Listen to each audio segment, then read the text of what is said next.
Smollett. Now, remember in January, he told police that he had been brutally attacked on the streets of Chicago by two white men shouting anti-gay, anti-black slurs and chanting, "This is MAGA country." Well, tonight, it's Jussie Smollett who appears to be under investigation for an elaborately orchestrated hoax. We're going to have a lot more in this story coming up. Now, also, despite obvious red flags in the Smollett case, well, predictably, the hate Trump media and their friends in the Democratic Party, they champion the story as unadulterated fact from the get-go. And, of course, propping up a fake emotional narrative based on fake news, no investigative reporting, fake evidence. Nothing new for the deranged left. Take, for example, their hatred, all things Donald Trump. 2 years, reckless, hysterical, breathless, fake news coverage of the so-called Trump-Russia collusion with zero evidence, all while ignoring real evidence of Russia collusion with their 2016 candidate of choice, Hillary Rodham Clinton. We now see their eager, unbridled support for socialism in America, and we see it at the state and the federal level as we begin our Socialist Watch, Hannity Socialist Watch on America, including where I am right now. I am in the state of New York, and according to the Tax Foundation, the residents of the Empire State, where I live, endured the highest tax burden cumulatively than any other state in the union. Year after year, New York's solution to every single solitary problem: raise taxes higher and higher and higher with the worst infrastructure. Oh, and by the way, only on the rich, as they define it. And according to the far left, borderline socialist lawmakers in Albany, the government could solve all problems, provide for all citizens, if only the wealthy paid their fair share. Well, one of those politicians, the governor himself, Andrew Cuomo, is finding out the hard way that even on the state and local level, socialism doesn't work, which should be a lesson for all of us, especially on the new Green Deal. Take a look. The collections are down to about 30% of the target. That is about a $2.3 billion drop in revenues. $2.3 billion as a drop at this point in revenues is as serious as a heart attack. SALT encourages high-income New Yorkers to move to other states. And what you have to remember is even if a small number of high-income taxpayers leave, it has a dramatic effect on this tax base. Tax the rich, tax the rich, tax the rich. We did. Now, God forbid, the rich leave. And the rich are leaving. The state with some of the highest taxes in the country are now facing a 2.3 massive budget shortfall.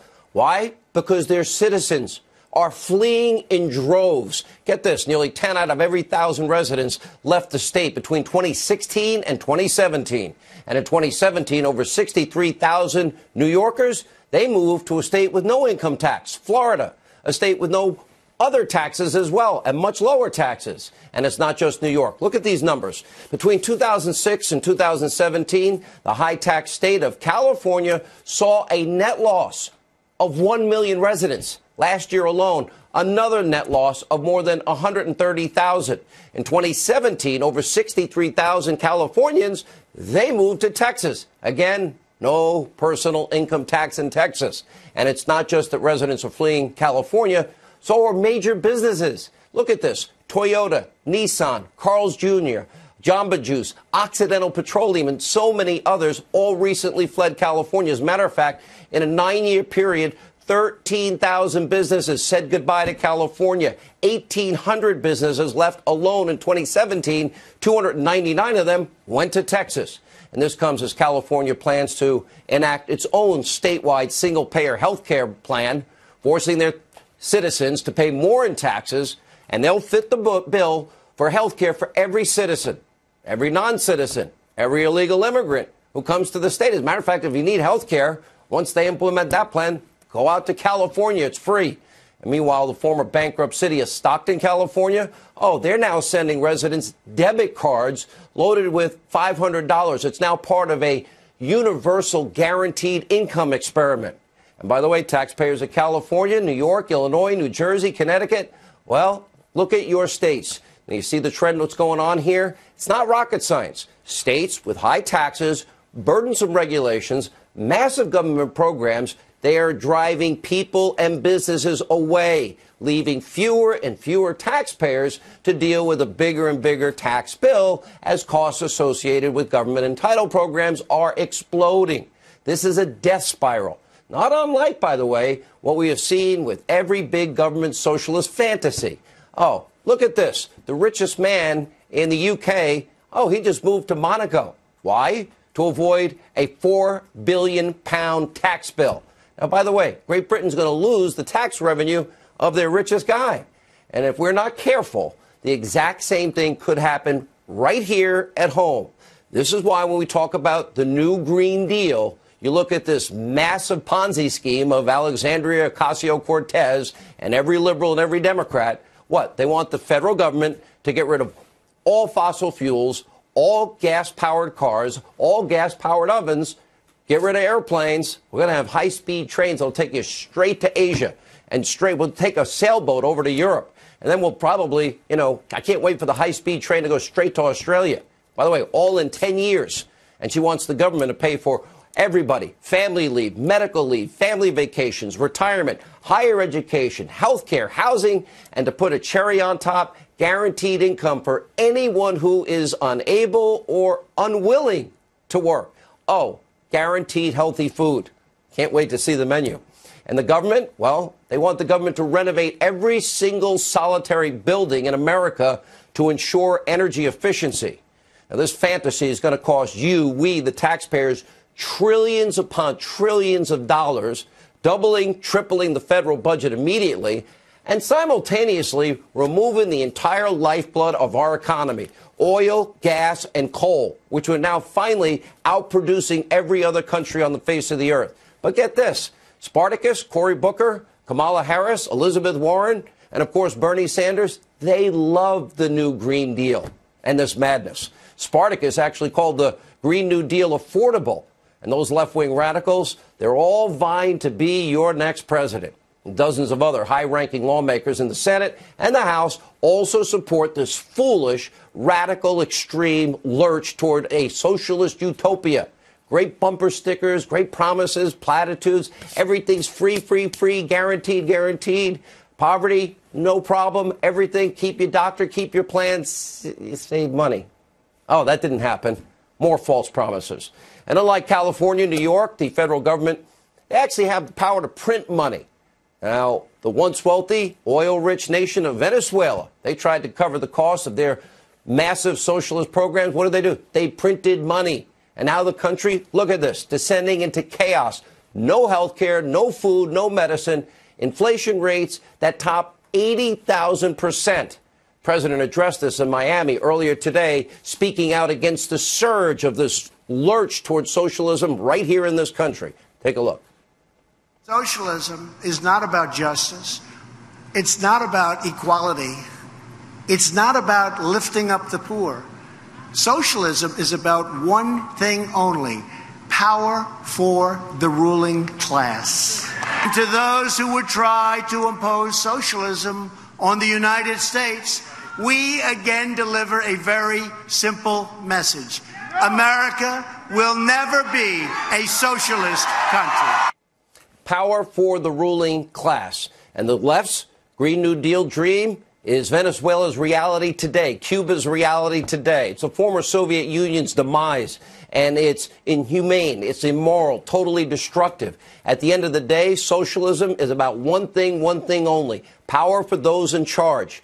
A lot of promises, they'll all be broken. Power of your life, your decisions, your money, nationalizing every industry in America. This Green New Deal passes, the American dream dies at the same time. Sadly, it's not the only insane and destructive policy that is actively now being promoted by this new extreme radical socialist left.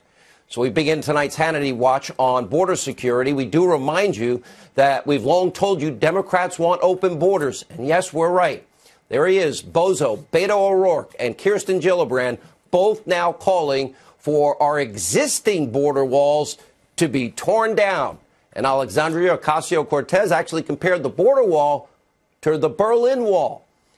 Maybe someone needs to get the Congresswoman a history book, because that wall served a much different purpose. That was keeping East German citizens from escaping to freedom. The other side of the wall.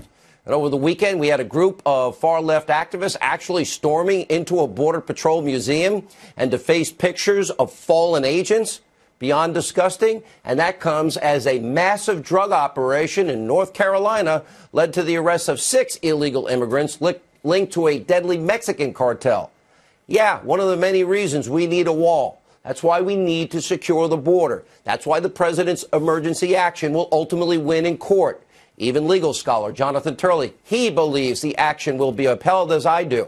But as the suits against the president's action work their way up to the Supreme Court, well, he's got the money in the meantime to keep on building and repairing the wall, with the $1.375 billion guaranteed to him in the latest budget compromise, and of course the money that he will reallocate from other places in the government, which he has every right to do. And meanwhile, as the president continues his work to secure and protect the country, many in the deep state, well, they have other goals, as we report in our Hannity Watch on the biggest abuse of power corruption scandal in history, and it's much worse than we thought. Look, for example, Andrew McCabe over the weekend admitting to plotting a bureaucratic coup when he was serving in the FBI before he was fired for lying and leaking some 5 or 6 times. Take a look. Rosenstein was actually openly talking about whether there was a majority of the cabinet who would vote to remove the president. That's correct. Counting votes. Andrew McCabe, Rod Rosenstein should be very worried tonight, along with Strzok and Page and Baker and Comey and the rest of them. We're going to have a lot more on this unbelievable, despicable story in our mini monologue later in the show. Also, Senator Graham is here tonight. He will weigh in. First, we do have big breaking news out of Chicago and the case of actor Jussie Smollett. Now, unfortunately, tonight it looks like everything that we've been saying about the media in this country and the unhinged Hollywood left in this country is more true than ever. Remember, late last month, the Empire actor Jussie Smollett said that he was a victim of a hate crime attack in Chicago. And Smollett claimed the attack was politically motivated. He said the attackers hurled anti-gay slurs at him and said, quote, "This is MAGA country, make America great again." Smollett also told police a rope was put around his neck. Chemical was poured on him. Many pointed out the glaring red flags from the get-go in this story. I had friends of mine in Chicago from day one warning me, don't get ahead of the story. And they were right. And you know what? On this show, as we always do, we don't rush to judgment. We let investigations unfold and facts play out. And today, the police say the, quote, trajectory of the investigation is now shifted, and they're now probing whether it was all a hoax orchestrated by Smollett himself. And according to new reports, 2 brothers who were alleged friends of Smollett, they told police that the actor actually paid them $3,500 to stage the attack, and that they even said they rehearsed the attack. Remember, just last Thursday, Smollett remained defiant. He was on ABC with Robin Roberts, saying that doubters were just scared of the truth. Let's take a look. Then it became a thing of like, oh, how can you doubt that? Like, how do you not believe that? It's the truth. And then it became a thing of like, oh, it's not necessarily that you don't believe that this is the truth.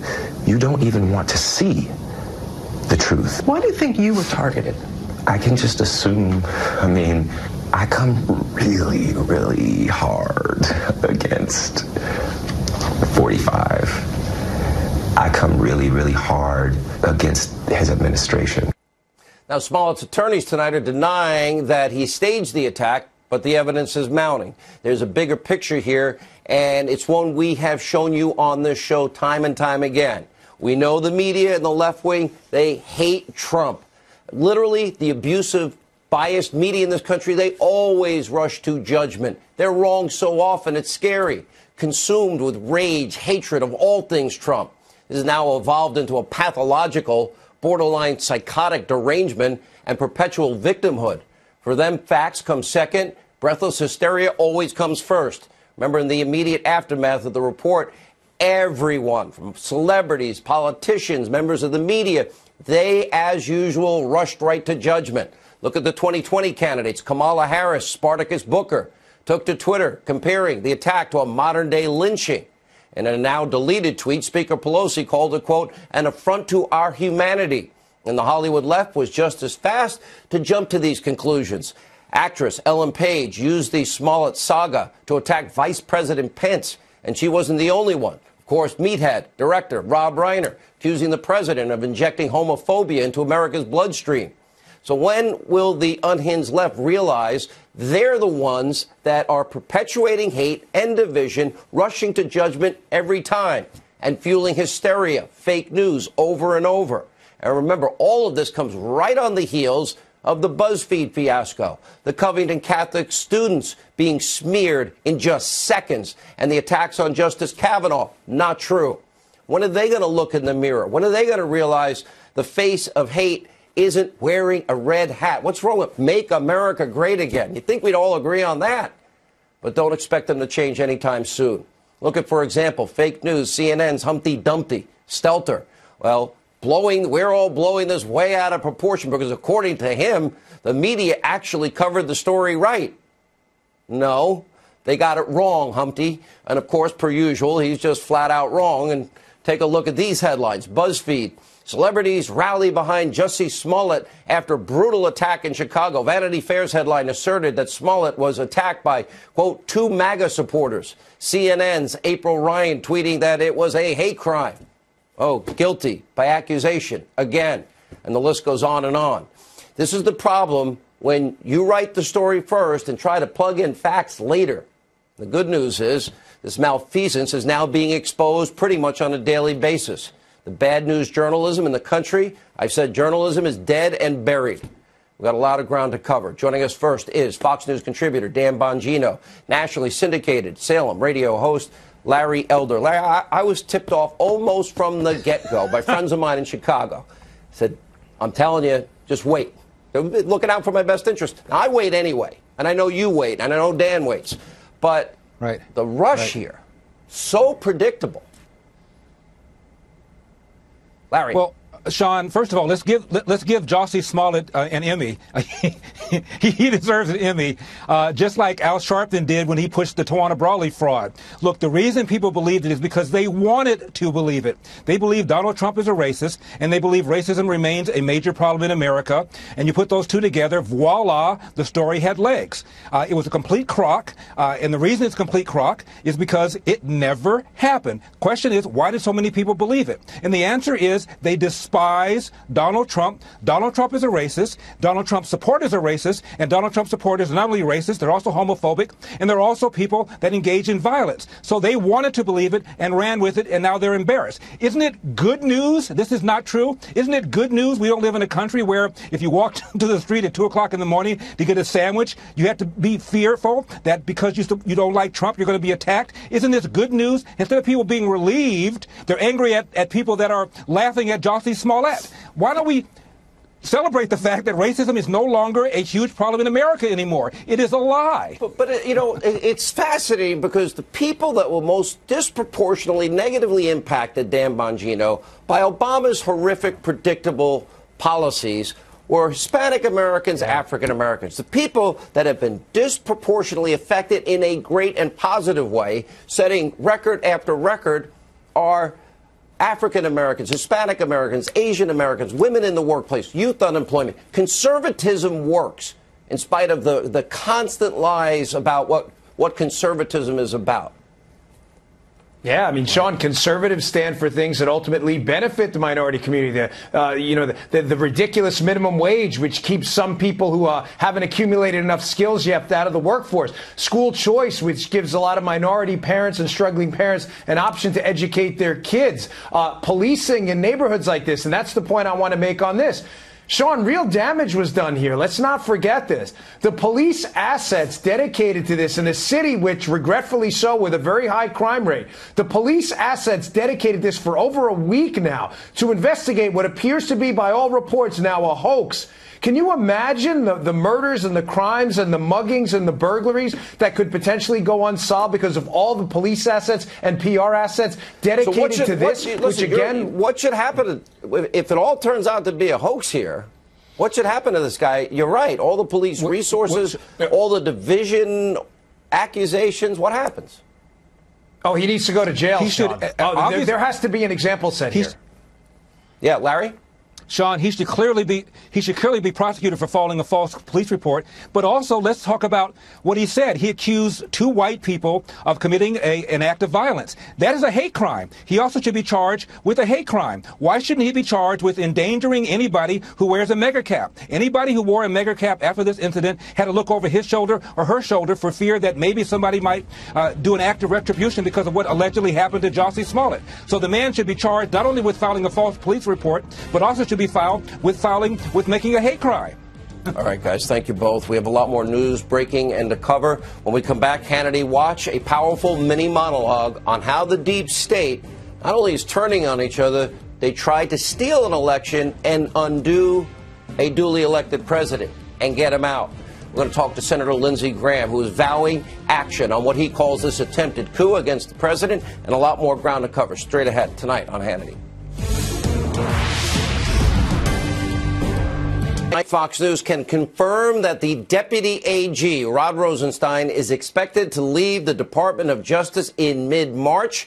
Now, this comes on the heels of bombshell revelations relating to his conduct while at the department. You got to remember, back in 2016, the small group of high-ranking, unelected, unaccountable bureaucrats with a dark political agenda, they sought to undermine then candidate, then president-elect, and ultimately undo the election of we, the people. First, they rigged and fixed the Hillary Clinton email investigation so she would not be charged with the Espionage Act felonies and, of course, obstruction of justice, because we can all delete 33,000 subpoenaed emails, right? And now we're learning that this agenda was even deeper than we ever realized, with that so-called insurance policy put in place to bludgeon President Trump should he win. Put in place by the very people that believe Trump voters were smelly Walmart people. Hillary should win 100 million to 0. That's why they saved their favorite candidate. Anyone else would have been charged. And according to disgraced FBI official Andrew McCabe, he's saying in May 2017, there were actual discussions with Deputy AG Rod Rosenstein to wear a wire in meetings with the president in the hopes of invoking the 25th Amendment. Were they planning on a warrant here? Take down a duly elected commander-in-chief because their chosen candidate lost?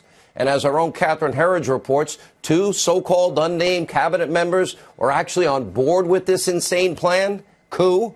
And while Rosenstein has offered a carefully worded denial, McCabe says that it was Rod Rosenstein who, quote, was absolutely serious about recording the president. Now, I want to be very clear. It doesn't matter if you're a Democrat, Republican, liberal, conservative here. This abuse of power should scare everybody. This almost happened in the United States of America. We're not a banana republic. Those that are shouting the loudest that we need to preserve our institutions, well, they're the biggest offenders of weaponizing the powerful tools of intelligence. They thought they knew better than the American people. First, it was about stealing an election, stopping Trump from becoming president, then staging a coup to remove a duly elected president, to pursue their own self-serving agenda. They're smarter than us, smelly Walmart people, which was to preserve the swamp and the deep state. And it's all on full display because now they're starting to turn on each other, because now they're panicking and they know they got caught. Remember, Comey, Rosenstein, Andrew McCabe, Sally Yates, all of them signed off on Hillary Clinton's FISA warrant application using Hillary's bought and paid for, unverified, uncorroborated, phony Russian research. And then not only propagandized and lied to the American people to help Hillary win, well, then, of course, they used it as the basis, bulk of information in a FISA application 4 times. They certified that that phony bought and paid for dossier was verified. We now know it was never verified and that they made material false statements to a FISA court denying a fellow American his constitutional rights. Even the dossier's author, under oath in Great Britain, in an interrogatory said, I don't know if any of this is true. It's 50-50, it's raw intelligence. They used the Clinton bought and paid for Russian lies. They first used it to lie to you and manipulate you and propagandize you, the American people, before the election to help Hillary. And then, of course, to spy on the Trump campaign before and after the election. Then to launch this phony witch hunt Mueller probe to cover their own misdeeds, their insurance policy, after the president was rightly firing Comey. And all the while, Rosenstein apparently scheming to surveil the president, invoke the 25th Amendment to tape him. Attorney General, Mr. Barr, it's up to you to stand on the Constitution, to stop this type of corruption, to reform this great agency that we all love, and that is the FBI. Not these guys, but you owe it to the rank and file, those guys that do the honest work every day, and hold these individuals in the upper echelon accountable and reestablish credibility to the embattled FBI and DOJ. Kimberly Strassel, Wall Street Journal, says, quote, that's the Justice Department, Mr. Barr, arrives to lead a hot mess of finger-pointing, leaks, planted press narratives, obstruction, and extraordinary self-righteousness. It's long overdue for decisive action in ending this dysfunction and this corruption. Of course, these major revelations are being ignored by Democrats and their willing accomplices in the hate Trump media. They're even laying the groundwork for more investigations into their, quote, collusion narrative with no information. Look at Shifty Adam Schiff, biggest liar in Congress. Look at what he says. He finds that there was no direct collusion between the Trump campaign and Russia. Will you accept that? Well, we're going to have to do our own investigation, and we are. We'll certainly be very interested to learn what Bob Mueller finds. Will you accept the findings separate from the investigation that you're doing? You know, I will certainly accept them in this way, Dana. I have great confidence in the special counsel. And if the special counsel represents that he has investigated and not been interfered with and not been able to make a criminal case, then I will believe that he is operating in good faith. Here to discuss how Republicans plan to combat all of this corruption, this abuse of power, South Carolina Senator, that's Lindsey Graham. Senator, I just went over and I reread the IG report. 568 pages, 868 mentions of McCabe, 581 mentions of Strzok, 358 mentions of Page. They looked into this issue of collusion for 9 months. We have testimony from Page, Comey, and others that they had nothing. And that's in May when they appointed the special counsel. What is your reaction to invoking the 25th Amendment, taping the president, using Hillary's bought and paid for dossier and lying to FISA court judges and applications? Well, it's one of the most significant moments in American history, if it's true. You had the acting head of the FBI talking to the Deputy Attorney General about replacing the president. So what I'll do, oversight is part of my job. We do have checks and balances, so the Congress will watch those who watch us. I'll try to find out who was in these meetings and talk to all of them and figure out who's lying, because somebody's lying. Well, so this is within your jurisdiction. You are going to be able to do a deep dive. When you look at Christopher Steele does this dossier, Hillary Clinton funnels money to a law firm, to an op research group, hires Steele. Steele, under oath and threat of perjury, says, oh, I don't know if any of this is true. Your memo, the Grassley-Graham memo, says the bulk of information in those applications were the Clinton-Russian lies. Is that a crime? Is that a fraud on the court? Well, you certified under oath. So I'll be looking at two things. I'll be looking at before the election and after the election. I'll be looking at whether or not the FISA warrant process was abused, that the document used to get a warrant, is it really still a bunch of political garbage? How could you certify to the court that this document is accurate if you never verified it? I'd be looking as to whether or not the counterintelligence investigation was actually a backdoor way to get into the Trump campaign, and the real motive was to take the campaign down and to bring criminal charges. Counterintelligence investigations, Sean, are designed to protect the target, which was the Trump campaign, against foreign influence. They didn't act that way. They acted as if they were out to get Trump. Do you agree with me that Hillary Clinton committed felonies, top secret classified information, a violation of the Espionage Act? You're a great lawyer. If I hired you and I was being charged with obstruction for deleting 33,000 subpoenaed emails, acid washing my hard drive, busting up my devices with hammers, do you think you can keep me out of jail? Because as great as you might be as a lawyer, you, Trey Gowdy, Dershowitz, Greg Jarrett, I don't think you, Geneva, you guys can't keep me out of jail for that, could you? Well, let's put it this way. If you're at home, don't do what she did, because I doubt if you'll have the same outcome. Yeah, don't do this at home. The bottom line is, yeah, the techniques they used in her investigation, compare that to what they've done in the Trump investigation. If you really want Trump to lose, how can you charge her? So I've always believed that the reason she wasn't charged as much as anything else is that the people investigating her wanted Trump to lose. Now, I don't know if that's true or not, but that's what we're going to look at. It sure sounds that way. Now, so you can fire Comey for any reason. How do we know? James Comey admitted that.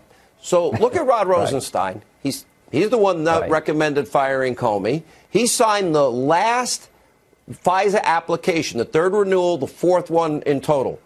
We have McCabe, who, well, the IG report says lied 5 times. Do we believe McCabe or do we believe Rosenstein? Because one of them's lying, correct? Absolutely. But let's get back to the warrant, the FISA warrant process. The only reason a warrant was issued was because of the dossier.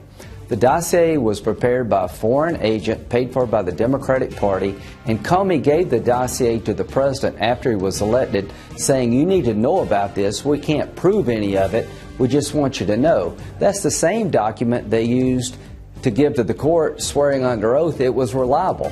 How do you square that? Let me ask you, last question, breaking just now. The announcement of Rosenstein's replacement could come as early as this week. Trump administration official tells Fox News the Attorney General Bill Barr has picked Jeffrey Rosen as his deputy AG. Quick reaction. We got to go. I don't know if it's true, but that would be a good pick, and this investigation is just beginning. We'll get to the bottom of it, I promise. Senator, you and the Attorney General, if we're going to have equal justice under the law, if we're going to have equal application, and we're going to have a constitution, you guys need to get to the bottom of this. A big responsibility on both your shoulders. All right, coming up next, we have an important update to tell you about the Jussie Smollett case and so much more. Don't go anywhere on this breaking news night.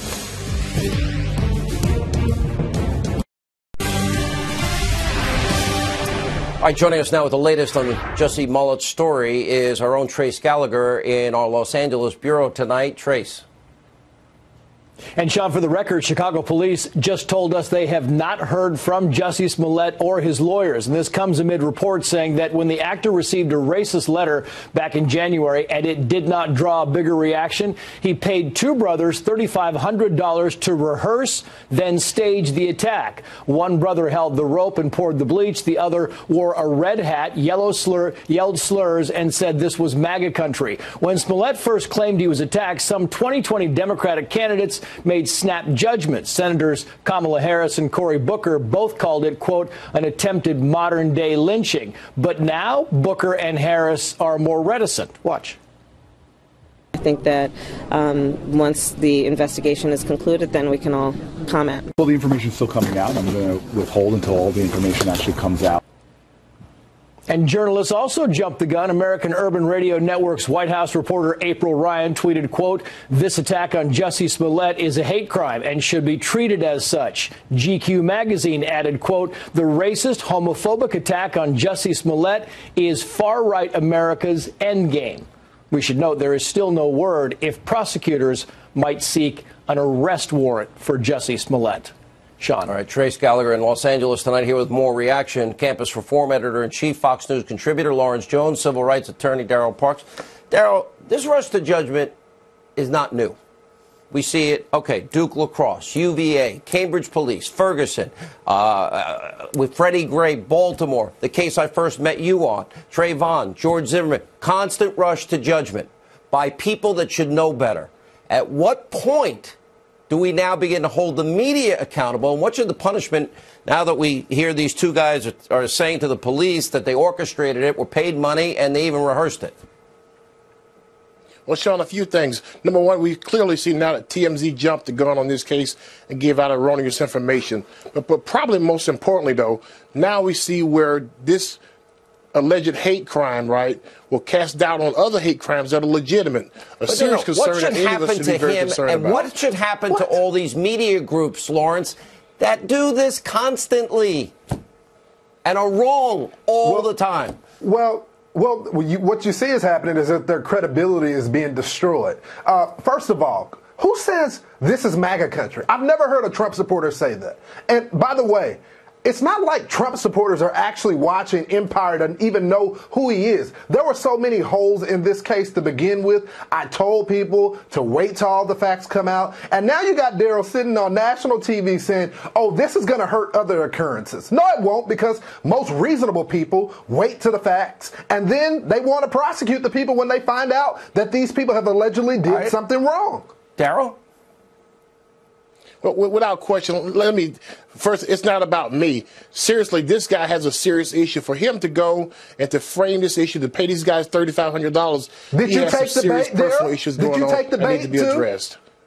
Did you believe him too? No, because that is a problem with you and every other liberal that decided to take the bait. I know to wait and hear all of the facts. So, no. Well, very good. So maybe you should tell all your friends in the media and all the other Democrats that go along with this stuff without the facts. They do it all the time. Wait a minute. Well, they do this. Wait a minute. Whoa. Remember the Duke lacrosse case? I actually went to see and meet the families and kids to get to the bottom line. You know, I was down in your case down in Florida. I talked to people before. Look at what happened. You know, Darryl Parks' career was ruined. It was people in the community, eyewitnesses, that backed up his story. Everybody said the 6 cops in Baltimore were going to jail. Never happens, Daryl. Well, never. Not enough evidence. All facts stand on their own. All facts have to stand on their own. Good night. I didn't even quite hear that. All right, but whatever. All right, still to come. Joe Biden trashing the United States overseas. We got those sick comments. Crazy Uncle Joe. Also, fake news CNN's anti-Trump derangement even hits a new low. We've got the tape and much more, and a villain of the day in your mail coming up.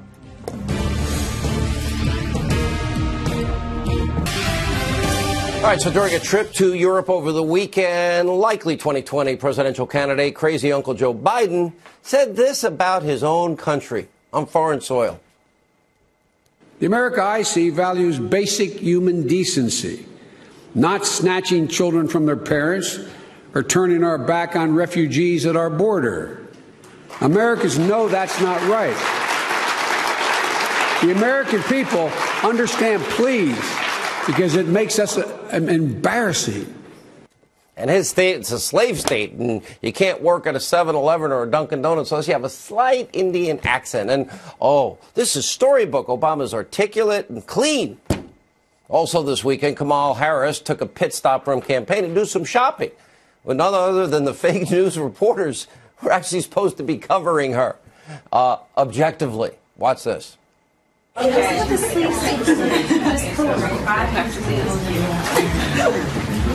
You need something this fun in your city. Oh, yeah. That's it.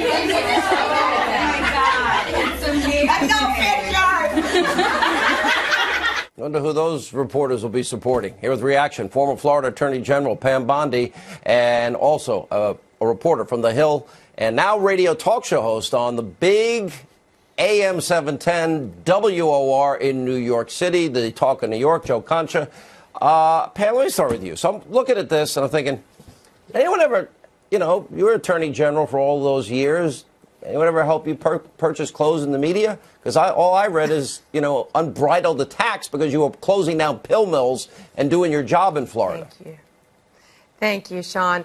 No, you know, if they want to be her friend, but don't cover her in a presidential campaign. If you want to act like a bunch of girlfriends and go shopping with Kamala, that's great, but then they need to recuse themselves and not cover her on the campaign and be correspondents. I think they have to know by this point they went way over the edge, and then they're tweeting those pictures out. Yeah. That's how we know about it. They tweeted the pictures out. Joe, the only thing is missing maybe, I don't know, champagne, glass of wine. You know, they're having a good old time. I'm thinking, oh, you're supposed to cover her.